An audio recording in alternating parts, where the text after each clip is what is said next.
Good afternoon students.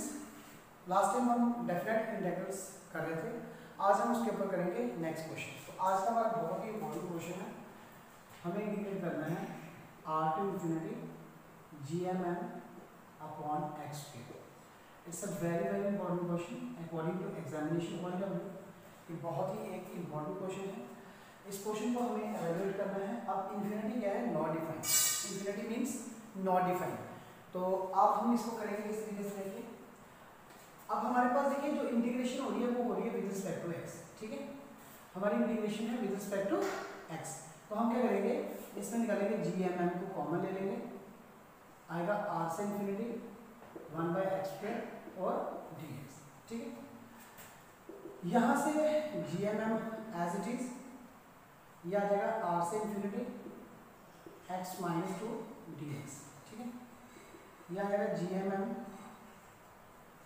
r से infinity, यहाँ पे इंटीग्रेट करिए। आपको पता है इंटीग्रेशन का फॉर्मूला -2 + 1 ऊपर होगा, -2 + 1 नीचे होगा, r से इंफिनिटी होगा।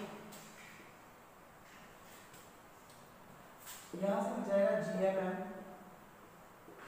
-1 r से इंफिनिटी हो जाएगा। अब यहाँ से बच जाएगा gmn,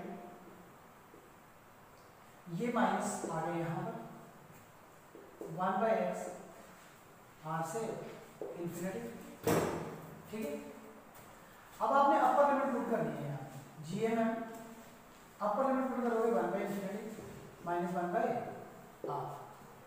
जब आपने यहाँ पे वैल्यूज पुट की तो -gmn आएगा। ठीक है, आपने हमेशा याद रखना 1/∞ जो होता है वो ऑलवेज क्या होता है? 0, और जो 1/0 होता है वो ऑलवेज क्या होता है? इंफिनिटी। ठीक है, तो यहाँ से आपको मिलेगा 0 - 1/r।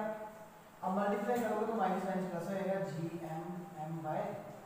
तो ये आपका है आंसर इस इंटीग्रल का। तो इस इंटीग्रल में हमने किया क्या है, जरा ध्यान से देखिए।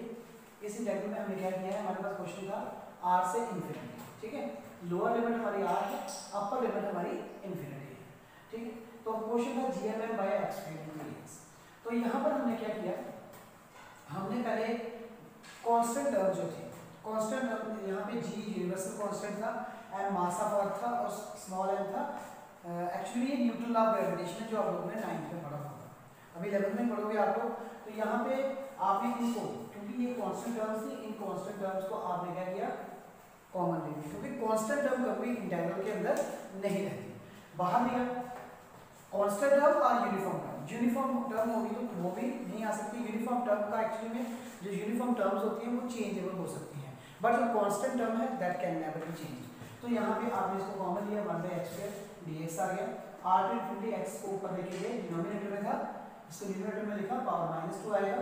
आगे हमने यहाँ पर जो फॉर्मूला इंप्लीमेंट किया है वो कौन सा फॉर्मूला इंप्लीमेंट किया है? वो ये फॉर्मूला किया है xn dx। तो यह था xn + 1 n + 1 + c, ये हमने फॉर्मूला इंप्लीमेंट किया। जब हमने यहाँ पे ये फॉर्मूला इंप्लीमेंट किया तो अब यहाँ प्लस c इसलिए लगा क्योंकि ये डेफिनेट इंटीग्रल था, हमारे पास लिमिट्स थी, आंसर इसका डेफिनेट में आएगा। तो यहाँ पे आएगा gmn x - 1 ठीक है, -2 में से +1 -2 में से +1 -1 r टू इंफिनिटी। अब इस माइनस को हमने लिख दिया बाहर, और ये x और -1 को 1/x लिख दिया। अब आपने क्या करना है, यहाँ पे लिमिट्स इंप्लीमेंट करनी है। क्या करना है? लिमिट को अप्लाई करना है।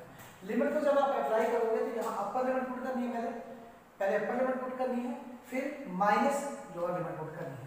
तो यहाँ पे -gmn -1/r आ गया, तो ये माइनस हो गया प्लस, तो gmn/r। It's a very important question. ये बहुत ही इंपॉर्टेंट क्वेश्चन था according to examination point of view. तो ये हमारा इसका आज का ये टॉपिक फिनिश हुआ इस क्वेश्चन का। अब देखेंगे नेक्स्ट क्वेश्चन। देखिए,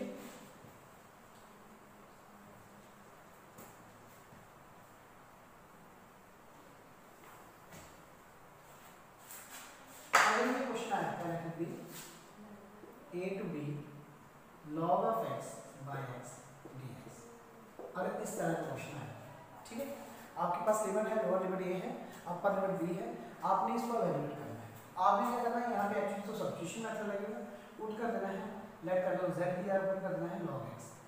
तो dz अपॉन dx कितना आएगा?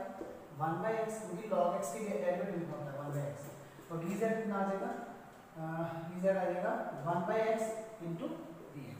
तो आपने जब यहाँ पे लिमिट अप्लाई की तो आपको यहाँ पे मिला a टू b तो लिमिट है हमारी, तो आप इसको लिख सकते हो a to b 1/x log x, sorry हाँ ऐसे लिख सकते हो log x इंटू 1/x और dx। अब यहाँ पे वैल्यू पुट करिए, यहाँ पर जब वैल्यूज पुट करोगे तो यहाँ पे आ जाएगा log z आ जाएगा, इसके कितना आएगा dz आएगा। यहाँ पे कितना आ गया a टू b, क्योंकि जनरल वैल्यूज है इसलिए लिमिट्स आपकी जनरल है यहाँ पे, तो ये नहीं चेंजेबल होगी। तो z की पावर होती है 1, तो जब आप इसे इंटीग्रेट करोगे, जब आप इसे इंटीग्रेट करोगे तो आएगा z 1 + 1 ऊपर 1 + 1 नीचे a टू b, यहाँ पे आ जाएगा आपका z2/2 a टू b, यहाँ 1/2 तो ये आएगा log x का स्क्वायर है ना, क्योंकि z की वैल्यू पुट कर दिया तो लिखेंगे 1/2 कॉमन लिखेंगे log square x a to b। ठीक, दोबारा सुन लीजिए हमने किया क्या इस क्वेश्चन में। हमने क्या किया, हमने सबसे पहले हमारे पास क्वेश्चन था, हमने उसको इस तरह से रिप्रेजेंट किया। ऐसा क्वेश्चन मैंने आपको पहले भी करवाया हुआ है कि z अगर log x है तो लाइक इसकी डिफरेंशिएशन करिए, तो जब आप डिफरेंशिएशन करोगे dz by dx 1/x आएगा, dz मिलेगा 1/x into dx, तो a टू b z पर 1 dz आएगा, +1 ऊपर +1 नीचे करना है a टू b, तो z² 2 आ जाएगा यहाँ, जब z² 2 आ जाएगा 1/2 आपने बाहर लिखा, तो यहाँ पे log x इसकी z की वैल्यू पुट कर दीजिए, तो that can be written as log square x। अब यहाँ पर देखिए आगे, तो ये हमारा फॉर्मूला देखिए log m की पावर n हो तो n log m होता है, तो यहाँ पे यही फॉर्मूला तो हम आगे इंप्लीमेंट करेंगे, लेकिन यहाँ पे देखिए कौन सा है, यहाँ a² - b² है, तो a - b into a + b होगा। ठीक है, तो ये आ जाएगा log b minus log a into log b plus log a। ठीक है, तो यहाँ पे आएगा log आ जाएगा,